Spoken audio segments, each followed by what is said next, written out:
Rogha, mardar lena bhfuil ná den dír atá gceist sa toghchán seo.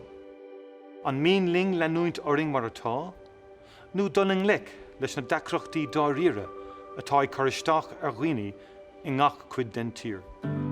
Tá ag tep ar an rialtas, bart chríoch nóil a dhéanamh, mardar le nithe a bhfuil géargá ló.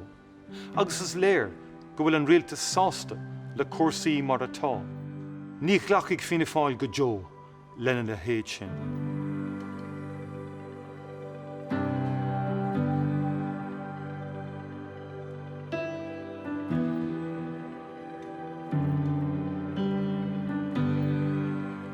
Ba sé mar phríomhaim ag Fianna Fáil cúnamh a thuairt do dhaoine tíochaannach nó a thógáil ar cís.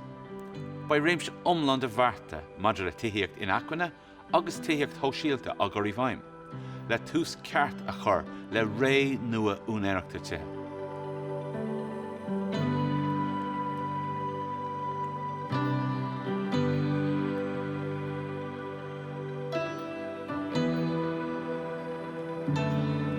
Le rialtas nua faoi Fianna Fáil, is féidir tosú ag tuairt faoin níorchéim sa choras sláinte a leias.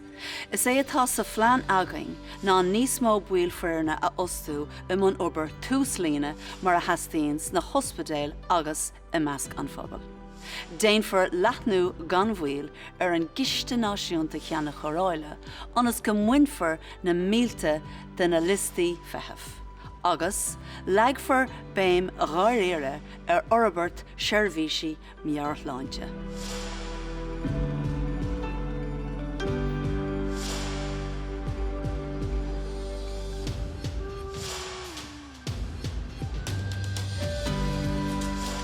Tugann Fianna Fáil an chuig am raithan daoine fáisce ag an ardú ar an gustas marachtála.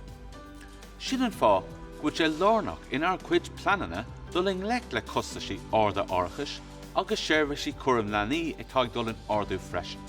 Agus rud a bhfuil ríthábhachtach leis.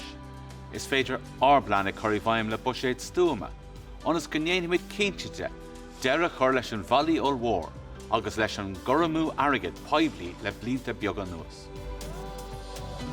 Tá gá le rialtas nua in Éireann, a rachaigh ngleic go práinnach lo seo, agus le dúchláin ar nós carúlacht, athhrú airraidh agus isteachas.